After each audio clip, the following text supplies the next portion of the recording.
Hello दोस्तों, आपका स्वागत है हमारे चैनल में। आज का जो टॉपिक है उसका नाम है ट्यूबरकुलोसिस। इसमें हम सब कुछ पढ़ेंगे, जैसे कि ट्यूबरकुलोसिस होता क्या है, इससे हम कैसे बच सकते हैं, पैथोजेनेसिस, मुआ। उसके बाद कुछ ट्यूबरकुलोसिस का जो ड्रग होता है ना, वो रेजिस्टेंस हो जाता है। मतलब कि जो ड्रग देते हैं वो काम करना बंद कर देता है, जिसको हम कहते हैं मल्टी ड्रग रेजिस्टेंस ट्यूबरकुलोसिस। तो इसके बारे में भी पढ़ेंगे कि अगर मान लीजिए जो इसका दवा है वही असर नहीं कर रहा है तो उसके लिए हमें क्या करना होगा, कौन सा दूसरा दवा लेना पड़ेगा, अब वो दवा असर क्यों नहीं कर रहा है। ये सब सारे चीज़ों को हम इस वीडियो में डिस्कस करेंगे। ठीक है, सबसे पहले परमोली ट्यूबरकुलोसिस होता क्या है। ये एक कंटाजियस बैक्टीरियल इन्फेक्शन है। कंटाजियस कहने का क्या मतलब है, ये एक इंसान से दूसरे इंसान में ईजिली फैल सकता है। अब ये ट्यूबरकुलोसिस में कौन सा ऑर्गन मेन होता है, इसमें जो मेन ऑर्गन होता है वो होता है लंग, लेकिन ये बाद में स्प्रेड करके और भी अदर पार्ट में जा सकता है, जैसे कि जेनाइटल ट्यूबरकुलोसिस आपने देखा होगा, तो फिर लिम्फ नोड में ये भी जा सकता है, किडनी में जा सकता है, बहुत जगह जा सकता है।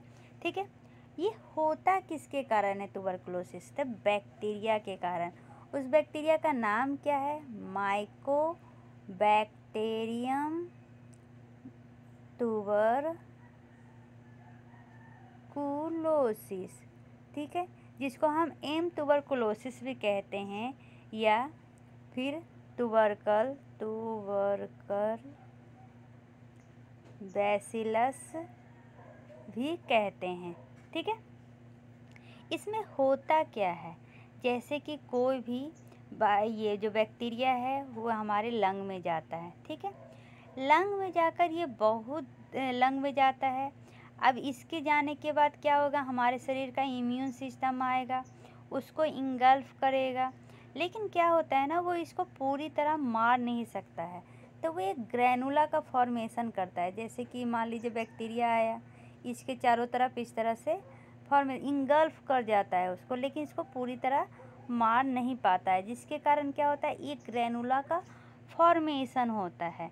ठीक है, और इसके कारण क्या होगा, तो अगर हमारा इम्यून सिस्टम आएगा तो सेल मेडिएटेड हाइपर सेंसिटिविटी के कारण इन्फ्लामेशन होता है। ठीक है, और क्या होगा, तो फाइब्रोसिस्टिक ये डिस्ट्रक्शन देखने को मिलेंगे लंग में।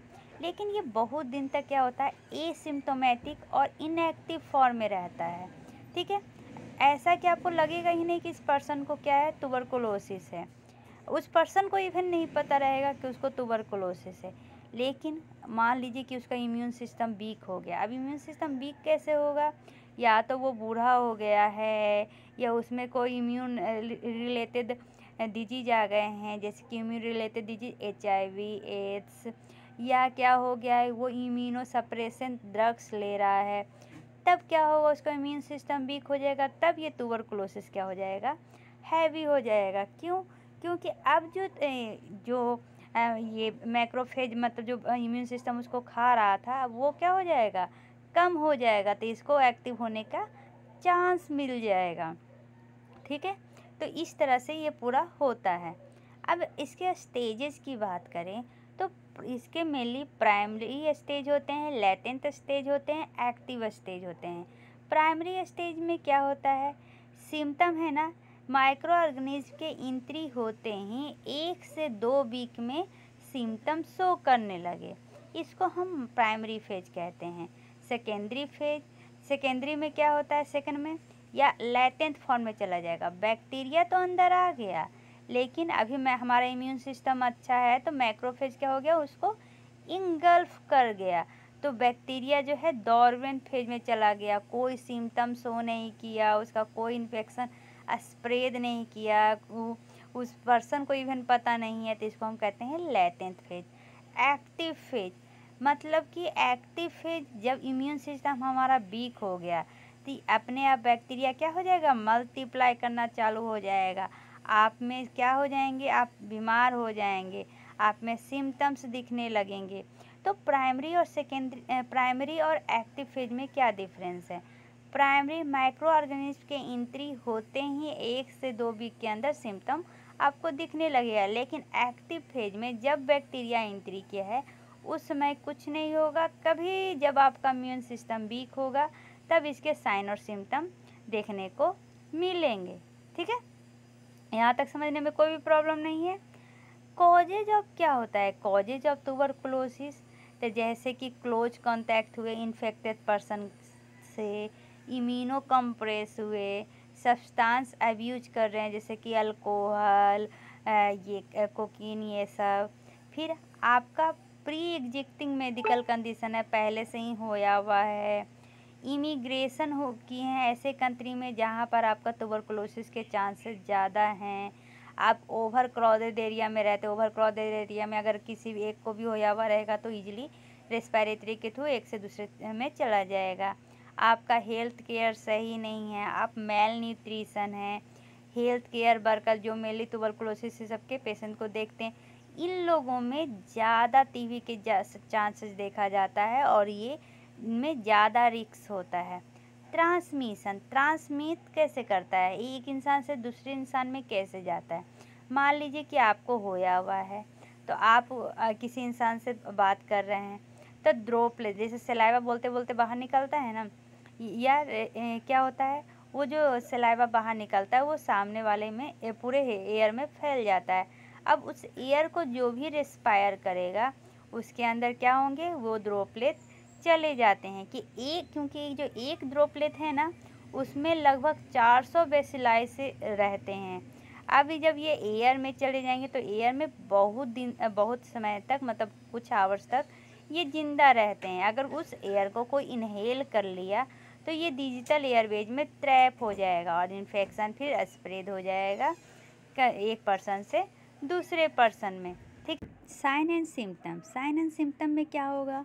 आपको कफ आएंगे, स्टार्टिंग में ड्राई कफ होगा, फिर उससे ये म्यूकस आएंगे, उसके बाद कभी कभी ब्लड भी देखने को मिलेगा। और ये जो कफ होगा वो 3 वीक से ज़्यादा तक चलेगा। आपको रात में फीवर आएगा, फीवर तो कभी भी आ सकता है लेकिन स्वेटिंग क्या होगा, रात में ही आएंगे। ठंडा लगेगा, अपने आप वेट लॉस होने लगेगा, मतलब कि आप खाना खा रहे हैं फिर भी आपका लगातार वेट लॉस होते रहेगा।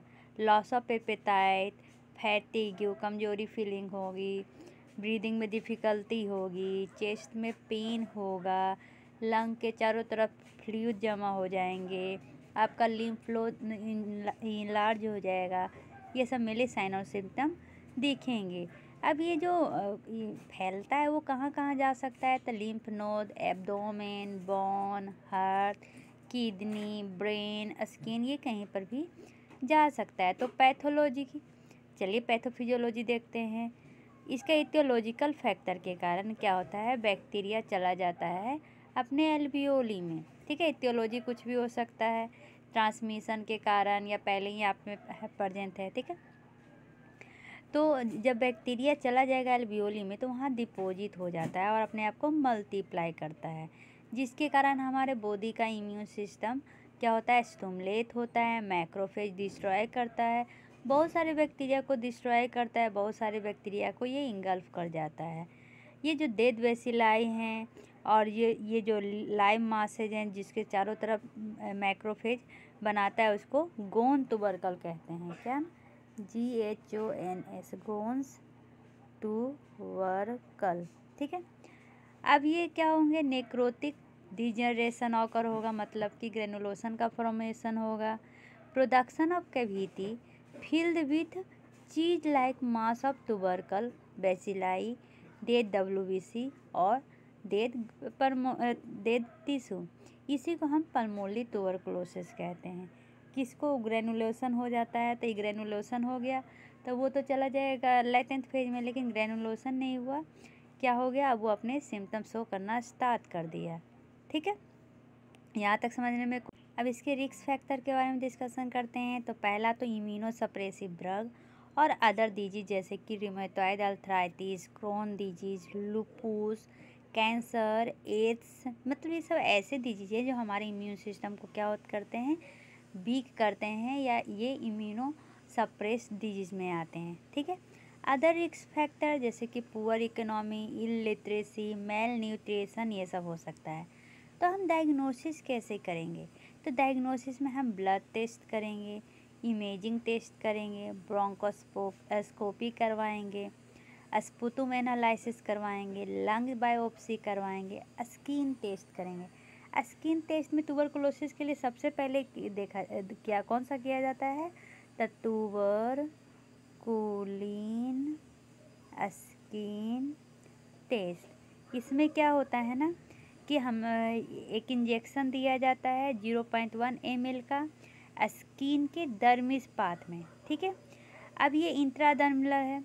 अगर ये क्या हो गया, इसमें इन्फ्लामेशन, इस तरह का बबल बन गया, ठीक है, इसका मतलब कि पॉजिटिव है। अब बबल नहीं बना, इसका मतलब कि निगेटिव है।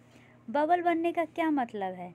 जैसे कि बबल बन गया मतलब कि वहाँ पर इन्फ्लामेशन आ गया, इम्यून सिस्टम को पता चल गया, तभी तो हुआ ना। मतलब कि पहले से ही ये डिजीज आपके अंदर है, तभी तो हमारे इम्यून सिस्टम को पता चला। तो वो क्या कर देता है, बबल बना देता है, इन्फ्लामेटरी प्रोसेस शो कर देता है। लेकिन अगर नहीं रहा पहले से ट्यूबरकुलोसिस, तो उसके अगेंस्ट एंटीबॉडी तैयार नहीं हुआ, तो इम्यून सिस्टम आएगा, देखेगा, चला जाएगा, मतलब कोई भी बबल का फॉर्मेशन नहीं करेगा। तो इस तरह से हमें पता कंफर्म हो जाता है कि इस पेशेंट को ट्यूबरकुलोसिस है कि नहीं है, ठीक है। चलिए अब आते हैं इसके बारे में थोड़ा जानते हैं। ट्यूबरकुलोसिस किसके कारण होता है? मायोबैक्टीरियम ट्यूबरकुलोसिस के कारण होता है। पूरे वर्ल्ड में 4 लोगों में 1 लोग को ट्यूबरकुलोसिस होया हुआ है। ये बैक्टीरिया एक्टिव फॉर्म में होता है, तभी जो टीबी के पेशेंट हैं वो बीमार होते हैं, मतलब कि सिम्टोमेटिक होते हैं। इसका जब हम ये देख करेंगे, माइक्रोस्कोप से देखेंगे स्पुतुम को, तो इस तरह का बैक्टीरिया इसमें दिखेगा। ये कैसा है? बेसिलाई की तरह है। टीबी बैक्टीरिया बिकम एक्टिव कब एक्टिव होता है? जब किसी पर्सन का इम्यूनिटी रिड्यूस होता है। इम्यूनिटी रिड्यूस कब होगा? जब किसी को HIV एड्स होगा, या किसी का एडवांटेज मतलब एज ज़्यादा हो जाएगा, डायबिटीज मेलिटस होगा, या अदर इम्यूनो कम्प्रेसिव इलनेस जो ऑलरेडी डिस्कस कर चुके हैं, ठीक है। टीबी जो है क्रिएट होता है मेनली 4 स्टैंडर्ड से, ठीक है। First line of anti TB drugs कौन सा होता है? तो आइसोनियाजिड, रिफाम्पिसिन नहीं, याद रखिएगा, रिफाम्पिन, पायराजिनामाइड और इथेन एम्बुतोलॉल। क्या? एम्बुतोलॉल, ठीक है। ये क्या है? हमारा फर्स्ट लाइन ऑफ ड्रग है, ठीक है। अब ये क्या होता है, कभी कभी development of multi drug resistance tuberculosis. Multi drug resistant tuberculosis क्या होगा? जैसे कि कुछ पेशेंट होते हैं कि ऐसे तो ये कुछ इंटरवल का कोर्स होता है कि आपको 6 मंथ तक लेना है, 18 मंथ तक लेना है। कुछ लोग क्या करते हैं ना कि 1 महीना लिए और सिम्टम सही हुआ, छोड़ दिए। तो इसके कारण क्या होता है, जैसे कि उस ड्रग के लिए हमारा शरीर रेजिस्टेंस हो जाता है। मतलब कि अगर मान लीजिए दोबारा ये हुआ, अगर हम ये ड्रग लिए, तो वो ड्रग हमारे जो बैक्टीरिया है उस पर असर नहीं करेगा, क्योंकि उसके अगेंस्ट में रेजिस्टेंस बना लिया है। कहा जाता है ना, म्यूटेशन हो जाता है जीन का। जैसे कि मच्छर लोग हैं, पहले क्या होता था, ये स्प्रे से मर जाता था, लेकिन कुछ मच्छर जिंदा रह जाते हैं। ऐसा क्यों? क्योंकि वो रेजिस्टेंस बना लेते हैं अपने को उसके अगेंस्ट में। तो इस तरह का होता है, ठीक है। तो इसी को हम कहते हैं मल्टी ड्रग रेजिस्टेंट ट्यूबरकुलोसिस। 1943 में पहला एंटीबायोटिक ट्रीटमेंट हुआ था टीबी का, जो मेनली जिसमें some strain of TB bacteria develop किए थे, क्या? रेजिस्टेंस, ठीक है। करेंटली जो है बहुत सारे लोग मल्टी ड्रग रेजिस्टेंस के केसेज मिलते हैं। इसमें से एक जो स्ट्रेन है जिसके कारण टीबी बैक्टीरिया होता है वो है बेइजिंग लीनिएज। कौन है? बेइजिंग लीनिएज, ये याद रखिएगा, ठीक है। मल्टी ड्रग रेजिस्टेंस होता क्यों है? या तो इनकरेक्ट आप ले रहे हैं या इनएडिक्वेट ले रहे हैं। कहने का क्या मतलब है? रॉन्ग मेडिकेशन ले रहे हैं, या सिर्फ एक ही मेडिकेशन, जहाँ पे आपको 3 को कहा गया है उसमें से सिर्फ आप एक ही ले रहे हैं, जिसमें आपको 2 लेना था मिनिमम। उसके बाद मेडिकेशन ले ही नहीं रहे हैं, मेडिकेशन ले रहे हैं लेकिन कोई इंटरवल जो जैसे टाइम बताया गया उसके अनुसार नहीं ले रहे हैं, ठीक है। तो इस तरह के में मेनली रेजिस्टेंस होता है। Second line of anti TB drug क्या है, ठीक है। MDR का full form multi drug resistance, क्योंकि अगर फर्स्ट लाइन काम नहीं करेगा तो हमें सेकेंड लाइन देना पड़ेगा। तो इसमें फ्लोरोक्विनोनॉल्स, अमाइनोग्लाइकोसाइड और अदर मेडिसिन होता है। फ्लोरोक्विनोनॉल तो ओरल दिया जाता है, लेकिन जो ग्लाइकोसाइड्स है ना, वो इंजेक्शन के थ्रू दिया जाता है। आगे पढ़िएगा। सेकेंड लाइन ऑफ ड्रग इसको क्यों कहा जाता है, क्योंकि ये फर्स्ट लाइन ऑफ ड्रग से लेस इफ़ेक्टिव है, फर्स्ट लाइन ऑफ ड्रग से ज़्यादा टॉक्सिक है और ज़्यादा एक्सपेंसिव है, ठीक है। अब देखते हैं कि टाइप ऑफ MDR टीबी क्या होता है। तो दो तरह का होता है, प्राइमरी और एक्वायर्ड। प्राइमरी भी क्या है, पहले से ही पर्सन क्या है उसको टीबी होया हुआ है, उसका ट्रीटमेंट नहीं हुआ है, उसमें इसके कारण क्या हुए हैं, रेजिस्टेंस बन गया है, जिसको हम कहते हैं मल्टी ड्रग रेजिस्टेंस टीबी, जो 75% केसेस में देखे जाते हैं। दूसरा होता है एक्वायर्ड, उसमें टीबी हुआ है, उसका ट्रीटमेंट चल रहा है, लेकिन वो जो ट्रीटमेंट है वो या तो इनएडिक्वेट है या क्या हो गया है, उस एंटीबायोटिक के अगेंस्ट में उसमें क्या हो गया है और रेडी रेजिस्टेंट डेवलप्ड हो गया है, जिसके कारण वो बीमारी सही नहीं हो रहा है, जिसको कहते हैं acquired multi drug resistance tuberculosis, ठीक है। ये जो पीपल होते हैं वो अपने ये कभी कभी प्राइमरी MDR को भी अफेक्ट करते हैं और एक्वायर्ड MDR टीबी को भी अफेक्ट करते हैं। तो ये ऐसा होता क्यों है, उससे पहले इसका ट्रीटमेंट देखते हैं। तो सबसे पहले प्राइमरी नहीं काम कर रहा है तो सेकेंडरी लाइन हम यूज करेंगे, ठीक है। मिनिमम ड्यूरेशन होता है टीबी पेशेंट को 6 मंथ, और जिसमें हम 4 से ज़्यादा टीबी ड्रग यूज करते हैं। लेकिन अगर मान लीजिए कि रिफाम्पिन रेजिस्टेंस हो गया है तो इसका ड्यूरेशन 6 मंथ से बढ़ के 18 से 24 मंथ हो जाता है, ठीक है। क्यूर रेट कितना होगा, कितना दिन में ये कितना परसेंटेज है कि ये सही हो जाता है, तो 70% केसेस में ये सही हो जाता है। चलिए अब मैकेनिज्म देखते हैं कैसे ये रेजिस्टेंस बनता है। तो ऐसे तो ये टीबी बैक्टीरिया का नेचुरल डिफेंस होता है कुछ ड्रग के अगेंस्ट में, कुछ वो एक्वायर करता है जेनेटिक म्यूटेशन करके। तो ये जो टीबी है बैक्टीरिया है उसमें ये याद रखिए कि ट्रांसफ़र जीन का एबिलिटी नहीं होता, मतलब कि मान लीजिए कि इस बैक्टीरिया में क्या हो गया, म्यूटेशन हो गया, तो ये इजीली इस बैक्टीरिया में ये म्यूटेशन को भेज दे, ऐसा नहीं होता है, क्योंकि इन दोनों के बीच में क्या होता है, प्लाज्मिड होता है, ठीक है। अब देखते हैं मैकेनिज्म ऑफ डेवलपमेंट, कैसे रेजिस्टेंस बनाता है, ठीक है।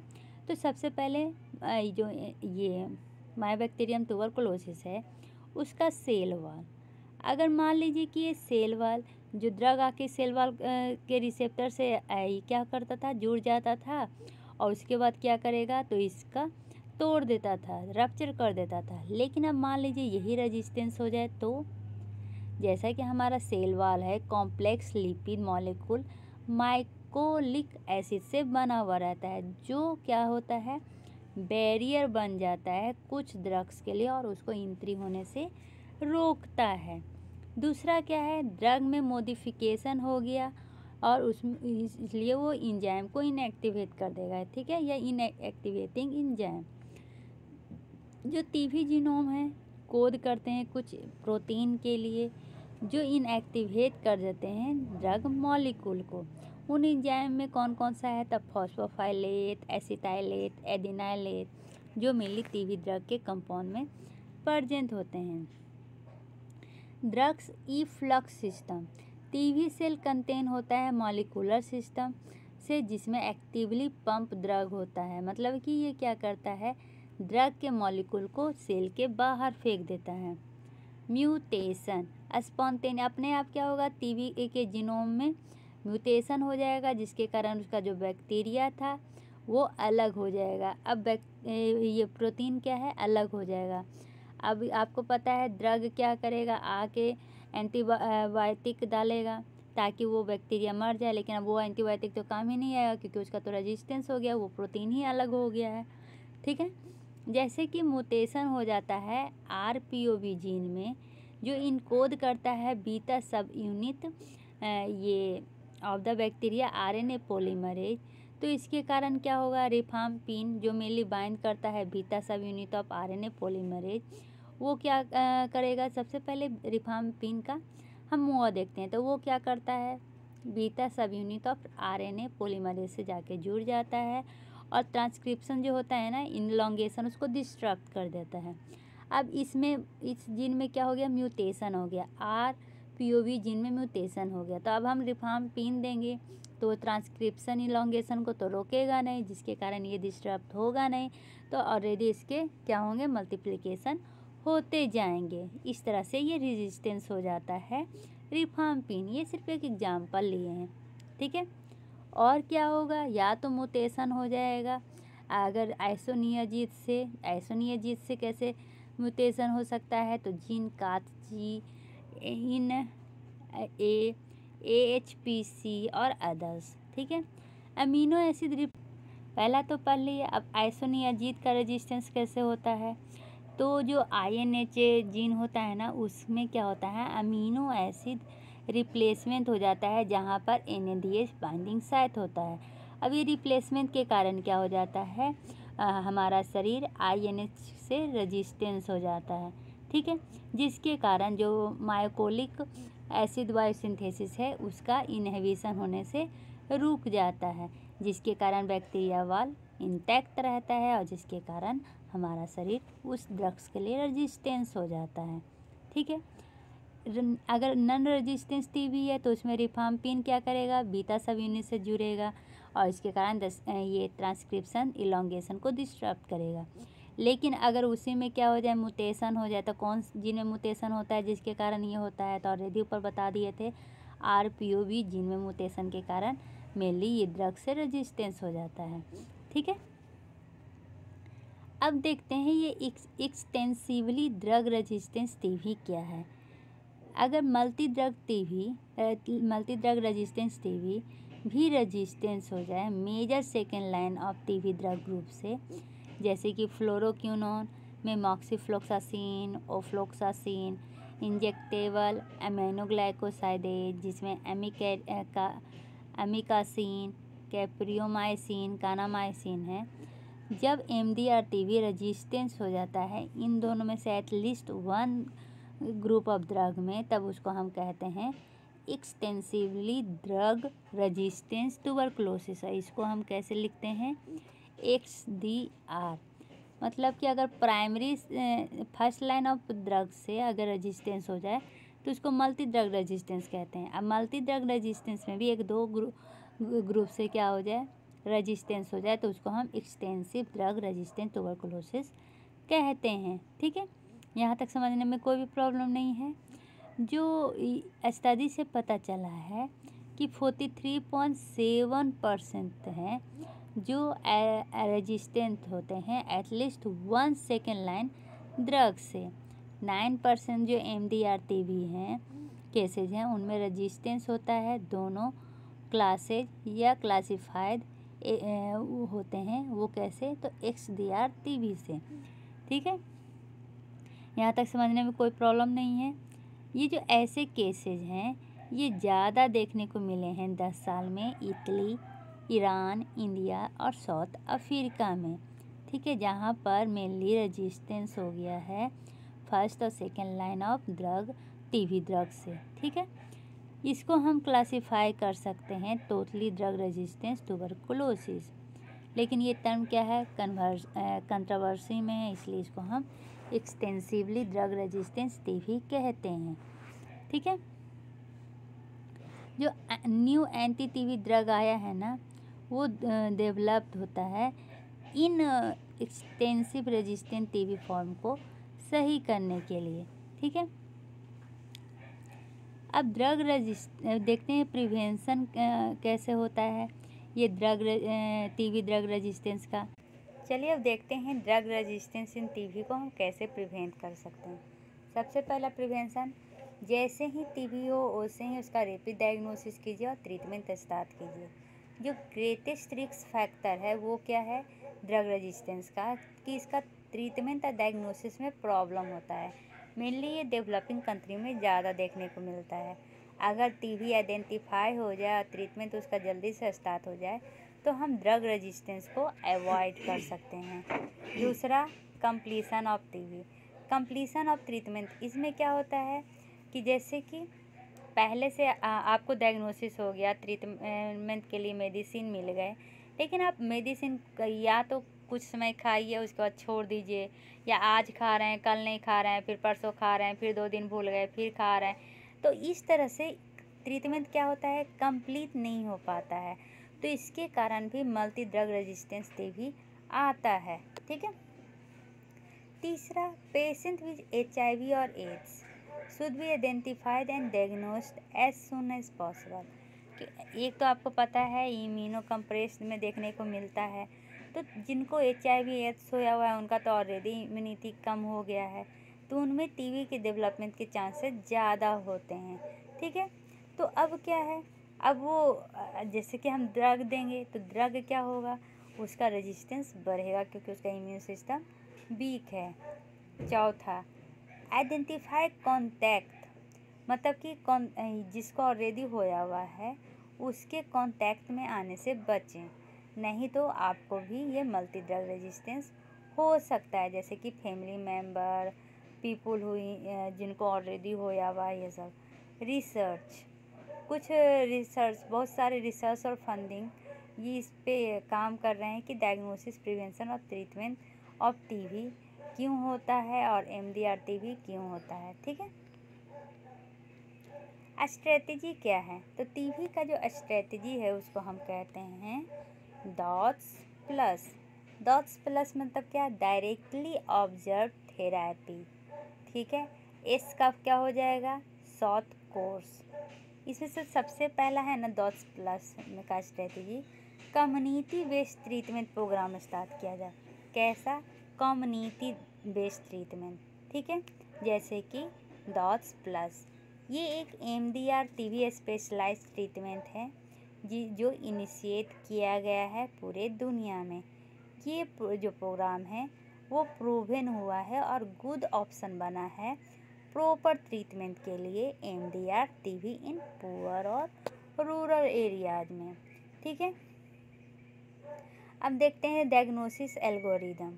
जैसे कि क्या है, किसी को पहले से ही क्या है, टीबी है, और ये टीबी या तो रह गया है या ट्रीटमेंट के बाद फॉलोअप नहीं किया गया है या ट्रीटमेंट फेल हो गया है, प्रीवियस ट्रीटमेंट आउटकम अननोन आया है, उसके बाद नन कन्वर्टर ऑफ कैटेगरी 1 है, कॉन्टैक्ट में आया है, तो उसको हम क्या कहते हैं, एक्सपर्ट MTV या रीफ टेस्ट करने के लिए कहते हैं। अब इसमें क्या होता है, चिल्ड्रन जिसको प्रीजम्पटिव टीबी है या प्रीजम्पटिव एक्स्ट्रापल्मोनरी टीबी है या जिसमें साइन और सिम्टम दिख रहे हैं, तो उसको जाना पड़ेगा एक्सपर्ट MTV या RIF टेस्ट में। ठीक है। या सेलेक्टेड, ये वल्नरेबल पॉपुलेशन है, कहने का मतलब है कि जहाँ पे है वहाँ पे ऑलरेडी किसी को होया हुआ है, क्राउडी एरिया है, तो उसको जाना पड़ेगा एक्सपर्ट MTV रीफ टेस्ट के लिए। ठीक है। या क्या है, DSSM निगेटिव है लेकिन पॉजिटिव चेस्ट एक्सरे आया है विद और विदाउट सिम्टम, उसको भी जाना पड़ेगा एक्सपर्ट MTV या रीफ टेस्ट। अब MTV और रीफ का फुल, अब देखिए एक्सपर्ट MTV या रीफ टेस्ट क्या होता है। रीफ टेस्ट मतलब कि रिफाम्पिसिन टेस्ट, कहीं उसको उससे रेजिस्टेंस तो नहीं है। और MTV टेस्ट मतलब क्या होता है, तो इसमें है जैसे कि किसी को मायोबैक्टीरियम ट्यूबरकुलोसिस होया हुआ है तो उसका हम डिटेक्शन करते हैं फीकल स्पेसिमेन में। ठीक है। जो मेनली देखा जाता है, डायग्नोसिस किया जाता है परमोली ट्यूबरकुलोसिस कैसे, तो एक्सपर्ट MTV या रिफाम्पिसिन टेस्ट देके। MTV का फुल फॉर्म क्या होता है, तो मायोबैक्टीरियम ट्यूबरकुलोसिस। ठीक है। और रीफ का फुल फॉर्म क्या होता है, रिफाम्पिसिन। ठीक है। तो अगर मायोबैक्टीरियम ट्यूबरकुलोसिस डिटेक्टमेंट नहीं हुआ तो हम उसका फिर से रीअसेसमेंट करेंगे। मान लीजिए कि MTV डिटेक्ट हुआ लेकिन रीफ रेजिस्टेंस नहीं हुआ तो वो कहाँ चला जाएगा, तो न्यू ये केस हो गए और ये कैटेगरी 1 में चला जाएगा। लेकिन मान लीजिए कि ये एमटीवी डिटेक्टेड हुआ और रेजिस्टेंस नहीं डिटेक्टेड हुआ और वो इसका रीट्रीटमेंट है, दोबारा ट्रीटमेंट हो रहा है, तो वो कैटेगरी 2 में चला जाएगा। ये कैटेगरी वाइज डिवाइड किए हैं। एमटीवी डिटेक्टेड हो गया और रीफ रेजिस्टेंस भी डिटेक्टिव हो गया, तब ये क्या हो जाएगा, हाई एमडीआर टीवी रिस्क में आएगा। और अगर या लो एमडीआर टीवी रिस्क में आएगा। हाई एमडीआर टीवी रिस्क में आएगा तो उसको एसटीआर में भी। अगर हाई रिस्क हो गया है एमडीआर और टीवी रिस्क है तो हम क्या करेंगे, एसटीआर करेंगे। एसटीआर मतलब क्या होता है, शॉर्ट टर्म रेगिमेंट, ठीक है। और अगर लो एमडीआर मिल रहा है तो टीवी रिस्क है तो हम एक्सपर्ट को फिर से रिपीट करने कहेंगे टेस्ट को। चौथा क्या होगा, अगर एमटीवी डिटेक्टेड होगा, रीफ रेजिस्टेंस होगा, इंटरमीडिएट इनवैलिड होगा, नो रिजल्ट एरर, तो हम फॉलो अप करने कहेंगे सेकेंड रिजल्ट टेस्ट। मतलब सेकेंड रिजल्ट टेस्ट दो जगह होगा, या तो लो एमडीआर टीवी रिस्क होगा या एमटीवी डिटेक्टेड होगा, रीफ रेजिस्टेंस होगा, लेकिन इंटरमीडिएट क्या हो जाए करेंगे, इनवैलिड कर देंगे, कोई रिजल्ट नहीं आया या कोई एरर हो गया तो हम फॉलो अप करने कहेंगे सेकेंड रिजल्ट टेस्ट को, ठीक है। तो इस तरह से क्राइटेरिया बता गए। NTP diagnostic algorithm using expert MTV या रीफ। अब एनटीपी क्या होता है, नेशनल ट्यूबरकुलोसिस कंट्रोल प्रोग्राम। इसके अनुसार क्राइटेरिया बाता गया है कि अगर किसी को कंफर्म या सस्पेक्टेड रेजिस्टेंस होता है, second line injectable agent. Injectable agent में क्या था, अमाइनोग्लाइकोसाइडेज या फ्लोरोक्विनोन, या एक्सपोजर होता है ग्रेटर देन या equal to second line of drug in 70 MDR, कितना, तो कम से कम 1 मंथ से ज़्यादा। इंटोलेरेंस होता है 70 एमडीआर का, ठीक है। इंटोलेरेंस टू ग्रेटर देन और equal to medicine in the 70 MDR, तो क्या होगा, टीवी रेगिमेन होंगे और रिस्क ऑफ टॉक्सिसिटी होने का डर है। प्रेगनेंसी है, टीवी मेनिंजाइटिस है, ऑस्टियोआर्टिकुलर टीवी है, एटलीस्ट 1 मेडिसिन से क्या हो, ये 70 एमडीआर से रेजिस्टेंस हो, ठीक है, या अवेलेबल ना हो प्रोग्राम में, तो ऐसा होगा तो 2। अगर ऐसा है तो हम ये वाला यूज करेंगे, अगर नहीं है तो ये, ठीक है। अगर नहीं है, ठीक है, तो हम सबसे पहले 70 एमडीआर या आरआर टीवी रेगिमेन यूज करेंगे। इसमें 2 फेज होता है, इंटेंसिव फेज और कंटिन्यूएशन फेज। इंटेंसिव फेज 4 से 6 मंथ रहता है और कंटिन्यूएशन, इंटेंसिव फेज में जो कंटिन्यूएशन फेज होता है वो 4 से 6 सेकेंड लाइन ड्रग होता है, ठीक है। मतलब कि सेकेंड लाइन ड्रग जो होता है वो 4 से 6 देंगे, कितने मंथ के लिए, तो 4 से 6 मंथ के लिए। कंटिन्यूएशन फेज में हम ड्यूरेशन 5 मंथ के लिए और क्या करेंगे, 4 से 6 सेकेंड लाइन ड्रग देंगे, ठीक है। लेकिन मान लीजिए कि ये क्राइटेरिया है या पहला क्राइटेरिया फेल हो गया, ठीक है, जिसको हम इंटरप्रिटेट किए ग्रेटर देन 2 मंथ, तो हम आ जाएंगे फिर कन्वेंशनल एमडीआर टीवी या आरआर टीवी में, ठीक है। अब इसमें 2 तरह का फेज होता है, इंटेंसिव फेज और कंटिन्यूएशन फेज। इंटेंसिव फेज में हम ड्यूरेशन 8 मंथ तक करेंगे और 4 से ज़्यादा सेकेंड लाइन ड्रग यूज करेंगे। कंटिन्यूएशन फेज 12 मंथ तक होगा, जिसमें 3 और उससे ज़्यादा सेकेंड लाइन ड्रग यूज किया जाता है, ठीक है। Newer method for laboratory diagnosis, new method आया है जिसको हम जीन एक्सपर्ट कहते हैं। ये क्या है, कार्ट्रिज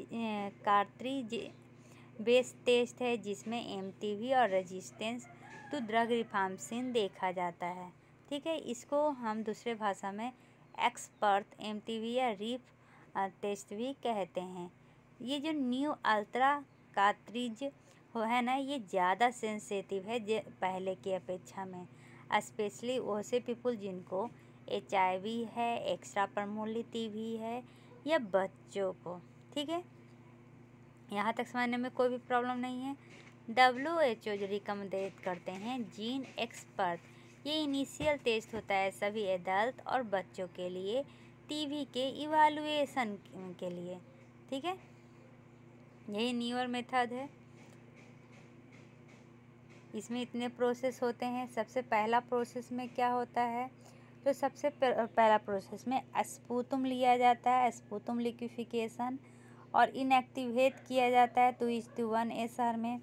उसके बाद उसको ट्रांसफ़र कर दिया जाता है 2 ml आफ्टर 15 मिनट। उसके बाद इन ऑफ द हैंड का काम ख़त्म हो गया, अब उसको मशीन में डालेंगे। Sample is automatically filtered and was hashed, उसको फिल्टर किया जाता है, उसके बाद उसमें डाला जाता है। ठीक है, concentrate bacilli and remove inhibitor, जब बेसिलाई को कंसनट्रेट करेंगे, इनहिबिटर को रिमूव करेंगे, तो ultrasonic lysis of filter captured organism मिलेगा जो रिलीज करेगा DNA। अब DNA मॉलिक्यूल को मिक्स करेंगे ड्राई PCR के साथ, तो सेवी नेस्टेड रियल टाइम एम्प्लीफिकेशन देखने को मिलेगा। उसके बाद उसका डिटेक्शन करेंगे इंटीग्रेटेड रिएक्शन ट्यूब में, तो प्रिंटेबल टेस्ट रिजल्ट देखने को मिलेगा। ये पूरे रिजल्ट में मेनली 1 घंटा 45 मिनट लगता है। ठीक है, अब देखते हैं सक्सेस रेट ऑफ ट्रीटमेंट क्या पे डिपेंड करता है। आप कितने ड्रग यूज कर रहे हैं, आपका कितना जो बॉडी है वो रेजिस्टेंस होता है उस ड्रग के लिए। ठीक है, how many drug the patient is given, ये सही है। उसके बाद आपको इंजेक्टेबल ड्रग दिया जा रहा है या नहीं। इस should be given for first 3 month at least, पहला 3 मंथ ये देना चाहिए। अब ये फिजिशियन पे भी डिपेंड करता है कि वो कितना एक्सपीरियंस्ड है।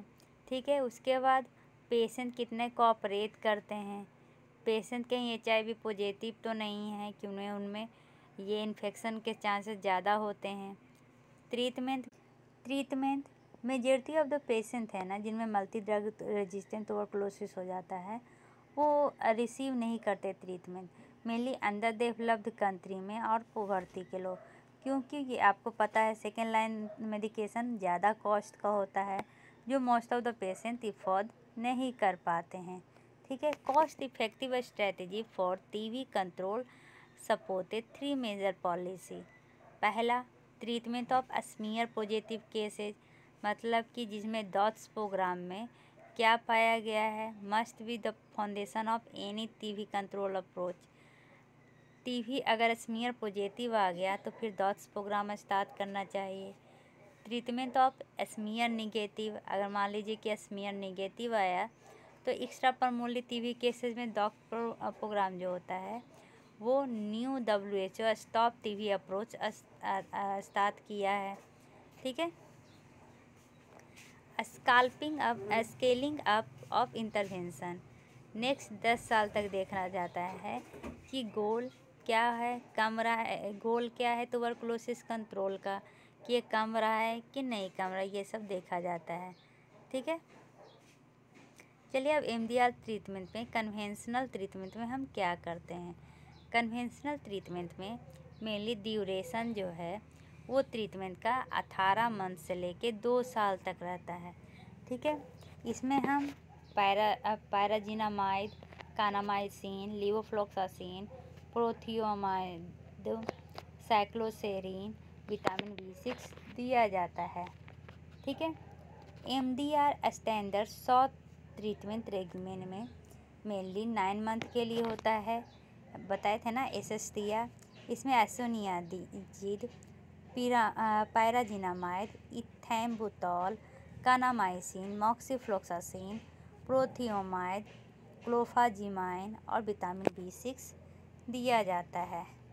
एक्सटेंसिवली ड्रग रेजिस्टेंस टीबी में एसोनियाजिड, पायराजिनामाइड, मॉक्सिफ्लोक्सासिन, क्लोफाजिमाइन, लाइनिजोलिड, बेडाक्विनोल और पैसर दिया जाता है। अब देखते हैं साइड इफ़ेक्ट क्या क्या है।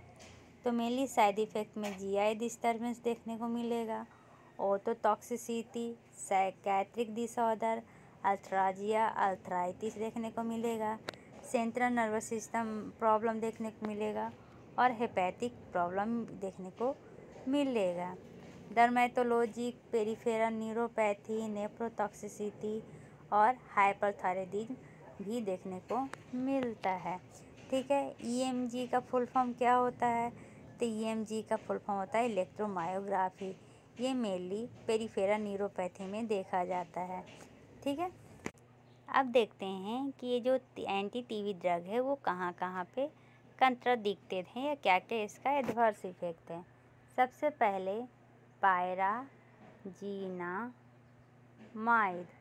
ये मेनली मोस्ट एक्टिव होता है एसिडिक पीएच में और ये अगेंस्ट होता है इंट्रासेलुलर बेसिलाई, मैक्रोफेज की तरह काम करता है।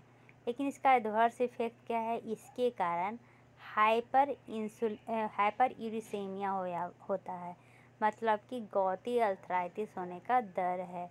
ये प्रेगनेंसी में कॉन्ट्राडिक्टेड होता है क्योंकि इसके कारण तेराटोजेनिसिटी होता है और वो तेराटोजेनिसिटी क्या है? तो स्पाइना बाइफिदा।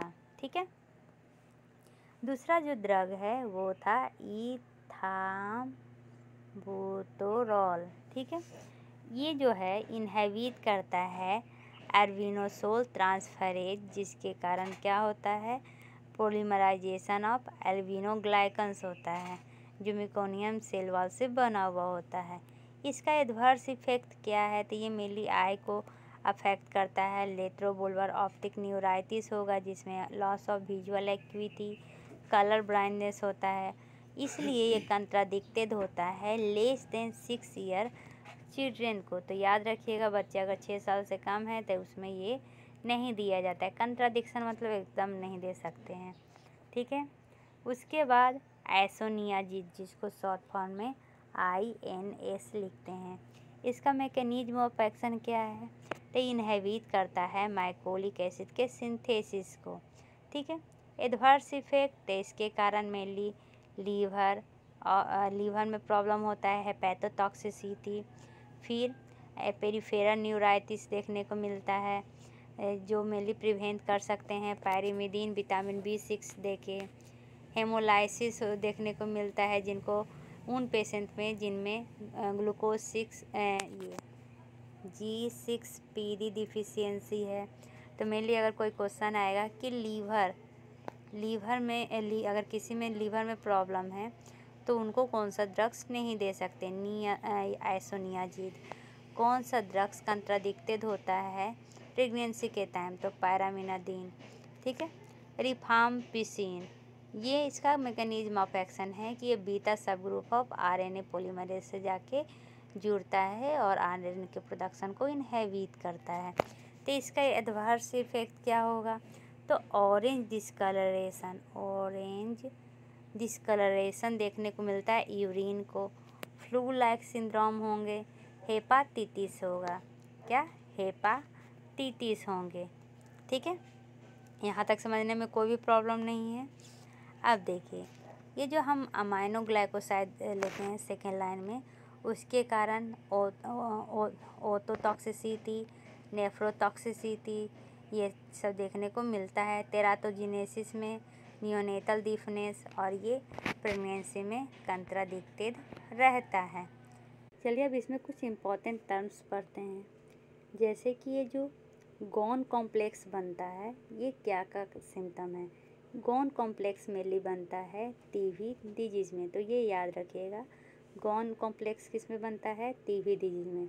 टीबी ये ट्रांसमिट होता है एयरबॉर्न से। ठीक है, इसमें हमारा लिम्फ नोड भी इन्फेक्टेड हो जाता है जिसके कारण ये लिम्फ नोड में इनलार्जमेंट आता है, जिसके कारण ये क्या होता है? इन्हेलेशन ऑफ बैसिलस का, जो हम बैसिलस को इन्हेल करते हैं तो ये टर्मिनल एयरवेज में जाकर बैठ जाता है और फॉर्मेशन करता है गॉन्स कॉम्प्लेक्स का। तो अगर पूछे गॉन्स कॉम्प्लेक्स क्या क्या से कंपोज होता है, तो initial focus of infection lymph node, draining lymphatic vessels और इनलार्ज रीजनल लिम्फ नोड। ठीक है, इसमें है ना हम मेनली टाइम के अनुसार पता कर सकते हैं इंक्यूबेशन पीरियड, मिलियरी या डिससेमिनेटेड फॉर्म ऑफ डिजीज कब आएगा? मेनली इन्फेक्शन के 2 से 6 मंथ के बाद। अब मिलियरी टीबी क्या होता है? Miliary TB, MT TB, mainly ये प्रेजेंट होता है फीवर ऑफ अननोन कॉज। ये क्या होता है? तो इसमें मेनली स्मॉल ये प्रोजेक्शन आ जाते हैं जिसको हम लेसन कहते हैं, मिलियरी ट्यूबरकल कहते हैं। कहाँ पर? तो लंग पे। रीनल टीबी या टीबी ऑफ किडनी मेनली 5 साल के बाद देखने को मिलता है। स्केलेटल टीबी मेनली या बोन ऑफ टीबी 1 से 2 साल आफ्टर इन्फेक्शन देखने को मिलता है। परमोली या लिम्फेटिक टीबी 4 से 12 मंथ के अंदर देखने को मिलता है। अब कोई पूछे पॉजिटिव ट्यूबरकुलिन स्किन टेस्ट का इंक्यूबेशन कितना पीरियड तक होता है? इंक्यूबेशन पीरियड क्या होता है? तो मेनली 2 वीक से लेके 10 वीक तक। ठीक है। हाईएस्ट रिस्क फैक्टर कब होता है? तो इन्फेक्शन के 6 मंथ के बाद, और ये 2 साल तक रहता है। ठीक। अब देखते हैं कि एक्स्ट्रा परमोली टीबी में कौन कौन से फॉर्म होते हैं। एक्स्ट्रा परमोली मतलब कि लंग के अलावा और कहाँ कहाँ टीबी हो जाएगा। तो पहला तो lymphatic disease, TB in the lymph node. इसमें सुपरफिशियल लिम्फ एडिनोपैथी सबसे ज़्यादा देखने को मिलता है। लिम्फ नोड का इन्वॉल्वमेंट मेनली कहाँ कहाँ होगा? Anterior cervical, follow by posterior triangle, सब मैंडिबुलर और सुप्राक्लेविकुलर। ठीक है। ट्यूबरकुलोसिस लिम्फ नोड में फ्लोइंग कैरेक्टरिस्टिक का होता है। लिम्फ नोड में इन्लार्जमेंट देखने को मिलता है 2 से 4 सेंटीमीटर इन साइज। उसके बाद पायोजेनिक नोड मतलब कि लैक होता है इन्फ्लामेटरी फाइंडिंग। ठीक है। उसके बाद इसमें मेनली साइनस ट्रैक में स्कार देखने को मिलेंगे। दूसरा जो है वो है सेंट्रल नर्वस सिस्टम डिजीज, जिसको हम टीबी मेनिंजाइटिस कहते हैं। ये विद इन मंथ, आप इन्फेक्शन के विद इन मंथ होता है। 50% पेशेंट जो हैं वो younger than 2 years of age हैं। इसके 3 स्टेज होते हैं। Stage 1 non specific constitutional symptom होते हैं, जिसमें हेडेक इनिशियल सिम्टम होता है। स्टेज 2 क्रैनियल नर्व पल्सी देखने को मिलेगा, जिसमें मेनिंगियल साइन ऑफ इन्फ्लामेशन और इरिटेशन होता है। Stage 3 profound Altered mental station देखने को मिलेगा, जिसमें इंट्राक्रैनियल प्रेशर बढ़ा हुआ रहेगा। वेस्कुलराइटिस देखने को मिलेगा। टीबी जिसमें होता है उसको चाइल्डहुड स्ट्रोक के केस में ज़्यादा देखने को मिलता है। चौथा प्लूरल टीबी और टीबी ऑफ लंग, ये मेनली ओल्डर चिल्ड्रन और एडल्ट्स में देखने को मिलता है। इसमें चेस्ट पेन, फीवर, कफ, डिस्निया और एनोरेक्सिया देखने को मिलता है। परमोली पैरेन्काइमल डिजीज में ये आते हैं। ठीक है। स्कल्टेटरी फाइंडिंग में ये बैक्टीरियल निमोनिया को मिमिक करता है, क्योंकि इसमें इफ्यूजन ज़्यादा कॉमन होता है राइट साइड में। ये रियली बायलेटरल देखने को मिलेगा। मिलियरी टीबी डिजीज, जिसको डिसेमिनेटेड फॉर्म ऑफ टीबी कहते हैं, ये प्रेजेंट होता है शॉर्टली आफ्टर प्राइमरी इन्फेक्शन, और ये इसमें मल्टी ऑर्गन का इन्वॉल्वमेंट कॉमन है। इसमें फीवर, कॉन्स्टिट्यूशनल सिम्टम जैसे कि वेट लॉस, बॉडी मलेज, पायरेक्सिया, ऑर्गेनोमीगैली जैसे कि हेपेटोमीगैली और स्प्लेनोमीगैली कॉमन है। स्केलेटल टीबी ओल्डर चिल्ड्रन में देखा जाता है। ठीक है। इसमें क्या है, एक्सेप्शन है कि स्पाइनल इन्वॉल्वमेंट नहीं होगा। अगर हो गया तो उसको पॉथ डिजीज कहते हैं। Most common manifestation spondylitis, arthritis, osteomyelitis देखने को मिलता है। स्पॉन्डिलाइटिस मेनली अफेक्ट करता है थोरैसिक और लंबर रीजन को, तो उसको हम कहते हैं पॉथ डिजीज। कंजेनाइटल भी होता है। कंजेनाइटल मतलब पेरेंट्स से, माँ से बच्चे में आया है। ऐसा क्यों होता है? तो जब ये फर्स्ट 3 मंथ आफ्टर बर्थ हो तो। ठीक है। पेरिफेरल लिम्फेडिनोपैथी के कारण रेस्पिरेटरी डिस्ट्रेस इसमें देखने को मिलता है। हेपेटोमीगैली देखने को मिलता है और सेंट्रल नर्वस इन्वॉल्वमेंट देखने को मिलता है। ठीक है। और ये मेनली उन वुमेन में होता है जिनमें इंडोमेट्रियल या डिसेमिनेटेड टीबी हो। Disseminated TB extensive form of TB है, जिसके एग्जांपल है मिलियरी ट्यूबरकुलोसिस। अब टीबी को हम सिम्टोमेटिक कब कहेंगे? जब इसमें से एटलीस्ट 3 माने 5 क्राइटेरिया में से 3 क्राइटेरिया मिलेगा तब। ठीक है। तो सबसे पहले 3 या 3 से ज़्यादा मिलना चाहिए साइन। कफिंग हो रहा है 2 वीक या उससे ज़्यादा। अनएक्सप्लेन फीवर है, बॉडी टेम्परेचर ग्रेटर देन या इक्वल टू 38 डिग्री सेल्सियस है और ये भी 2 वीक से ज़्यादा है। लॉस ऑफ एपेटाइट और वेट लॉस हो रहा है, वेट गेन करने में सक्सेस नहीं हो रहे हैं, तब भी हो सकता है। 2 वीक से आप मेडिसिन ले रहे हैं फिर भी वो अप्रोप्रिएट नहीं है, सही नहीं कर रहा है आपके कफ को, तब ये हो सकता है। आप में मतलब कि वायरल इन्फेक्शन लग रहा है लेकिन वो वायरल इन्फेक्शन हुआ नहीं है। जैसे कि कोई आपको वायरल इन्फेक्शन हुआ है या वायरल इंजेंथेमन लाइक मीजल्स हुआ है, उसके 2 वीक के बाद भी आप पहले जो स्टेट में थे, हेल्दी स्टेट में, उसमें वापस नहीं आ पा रहे हैं, आपको फैटिग्यू, लेथार्जी, पेन हो रहा है, तब आप सिम्टोमेटिक हो जाएंगे। पॉजिटिव एक्सपोजर कब कहलाएगा? जब स्मीयर पॉजिटिव हो, पर्सन जिसको ये टीबी ट्रीटमेंट चल रहा था पहले से ही, या पर्सन जिसका अभी तक ट्रीटमेंट नहीं हुआ लेकिन लेबोरेटरी रिजल्ट बता रहा है कि इसमें एक्टिव टीबी है। ठीक है। पॉजिटिव ट्यूबरकुलिन टेस्ट, इसमें 10 mm इंड्यूरेशन किया जाता है। ठीक है। कहाँ पे? तो स्किन के नीचे डर्मिस पाथ में। ठीक है। ये ज़्यादा उन बच्चों में होता है जिनमें सीवियरली मेलन्यूट्रिशन देखने को मिले, इम्यूनो कंप्रेस देखने को मिले।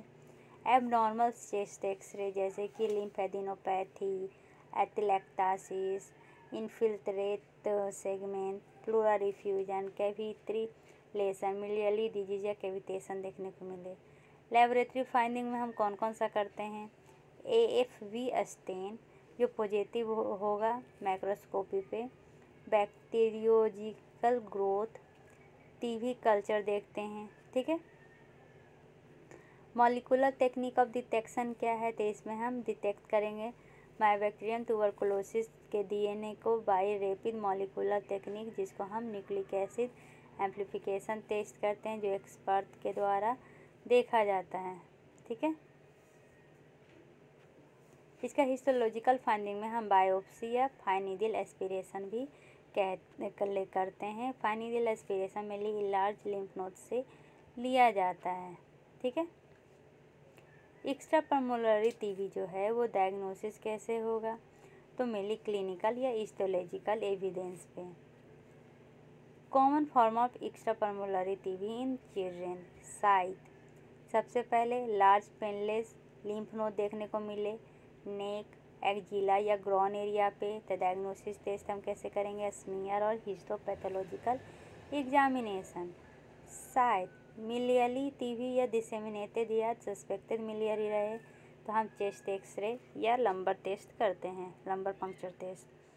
टीबी मेनिंजाइटिस रहे तो हम लंबर पंक्चर टेस्ट करते हैं। प्लूरल डिफ्यूजन देखे तो हम चेस्ट एक्सरे करते हैं। एब्डोमिनल टीबी में हम एब्डोमिनल अल्ट्रासाउंड, स्कैटिक टैप करते हैं, सेल काउंट देखते हैं, माइक्रोस्कोपिक एंड कल्चर करते हैं। साइट अगर ऑस्टियो आर्टिकुलर रहे तो X ray, joint tap, synovial biopsy, cell count, microscopy और कल्चर करेंगे। पेरिकार्डियल टीबी रहेगा तो अल्ट्रासाउंड और पेरिकार्डियल टैप करेंगे, ग्लूकोज कंसंट्रेशन देखेंगे।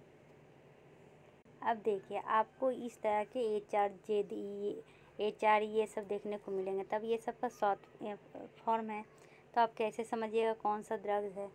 तो H का फुल फॉर्म होता है isoniazid, R rifampicin, Z pyrazinamide, E इथेम्बुटॉल होता है।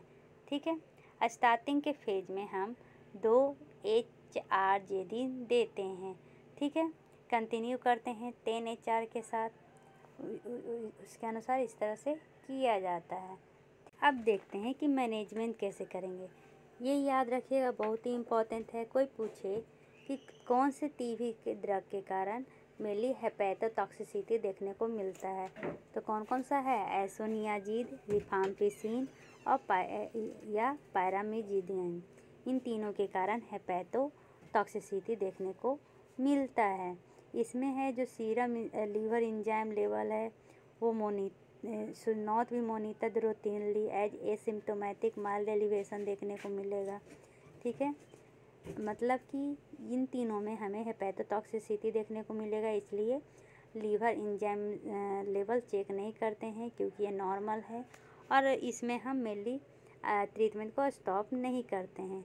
लीवर टेंडरनेस, हेपेटोमेगाली, जॉन्डिस, ये क्या होता है? Lead to the serum liver enzyme level up. ये मेनली क्या किसके कारण होता है? जो सीरम लीवर एंजाइम लेवल है ना, वो ज़्यादा निकलने के कारण होता है। उसके बाद हम हेपेटाइटिस का स्क्रीनिंग करेंगे, ठीक है। एक्सपर्ट जो हैं वो मेनली मैनेज करेंगे ड्रग इंड्यूस्ड हेपेटोटॉक्सिसिटी को, ठीक है। अगर ट्रीटमेंट टीबी का कर रहे हैं और सीवियर फॉर्म ऑफ टीबी है तो non hepatotoxic anti TB drug देने को बोला जाएगा। और इसमें कौन सा आता है? इथेम्बुटोल। पायरिडीन टॉक्सिसिटी के कारण क्या होगा? तो में कॉज बाय आइसोनियाजिड। आइसोनियाजिड के कारण पायरिडीन टॉक्सिसिटी होता है, इसलिए हम इसके साथ साथ विटामिन B6 भी देते हैं, ठीक है। यहाँ तक समझने में कोई भी प्रॉब्लम नहीं है, ठीक है। तो देखिए यहाँ पर पूरा बना हुआ है। हेपेटोटॉक्सिसिटी 3 ड्रग के कारण होता है। आइडेंटिफाई कैसे होगा? तो jaundice, tenderness in liver, vomiting, abdominal pain. इसमें जो लीवर फंक्शन टेस्ट है उसमें लीवर एंजाइम 3 टाइम्स बढ़ जाएंगे। तो मैनेजमेंट क्या करना है? सभी ड्रग्स को स्टॉप करना है, लीवर फंक्शन को नॉर्मल आने देना है। उसके बाद ड्रग को एक करके इंट्रोड्यूस करना है एवरी 2 डेज की मॉनिटरिंग करके, ठीक है। विजुअल प्रॉब्लम किसके कारण होता है? तो EMB के कारण होता है। अब EMB विजुअल प्रॉब्लम किसके कारण होता है? EMB इथेम्बुटोल के कारण होता है। तो इसमें रेगुलर टेस्टिंग करवाते रहना चाहिए।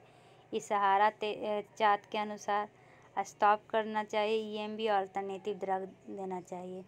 माइल्ड स्किन रैश सबके कारण होगा, इसलिए एंटी हिस्टामिन देना चाहिए। सीवियर रैश कोई भी ड्रग के कारण होगा, तो हमें क्या करना चाहिए? ड्रग को स्टॉप कर देना चाहिए जब तक कि कंडीशन सही ना हो जाए। फिर उसको एक एक करके हमें इंट्रोड्यूस करना चाहिए और मॉनिटरिंग कर करके। पेरिफेरल न्यूरोपैथी, आइसोनियाजिड, मतलब आइसोनियाजिड के कारण 2 देख लिए, एक तो हेपेटोटॉक्सिसिटी और दूसरा पेरिफेरल न्यूरोटॉक्सिसिटी। इसमें लिम्ब में नमनेस फील होगी, तो इसमें हम ज़्यादा पायरोडॉक्सिन देंगे, विटामिन B6, ठीक है। अब स्पेशल सिचुएशन जैसे कि प्रेगनेंसी और लैक्टेशन, तो आइसोनियाजिड, रिफाम्सिन, इथेम्बुटोल और पायराजिमाइड कंस्टिट्यूट किया जाता है standard regiment for pregnant women. Pyridoxine भी रिकमेंडेड होता है ताकि वो ये आइसोनियाजिड के कारण जो कम होता है उसको पूरा कर दे। ब्रेस्ट फीडिंग इनकरेज किया जाता है, ठीक है, क्योंकि ये ड्रग के बहुत कम मात्रा ही ये ब्रेस्ट में मिल्क में जाते हैं, ठीक है। Newborn of mother with tuberculosis, newborn baby जिसको क्या देना चाहिए? INH देना चाहिए फॉर 3 मंथ, और उसमें TST टेस्ट देखना चाहिए। अगर TST टेस्ट निगेटिव हो गया तो आइसोनियाजिड डिसकंटिन्यू करना चाहिए और BCG देना चाहिए। अगर TST पॉजिटिव रहा तब बेबी अगर एसिम्प्टोमेटिक है तो, और क्या है, चेस्ट एक्सरे निगेटिव है तो आइसोनियाजिड प्रोफाइलैक्टिक थेरेपी 9 मंथ तक देना चाहिए। अगर मदर को करेंट TB डिजीज है लेकिन ट्रीटमेंट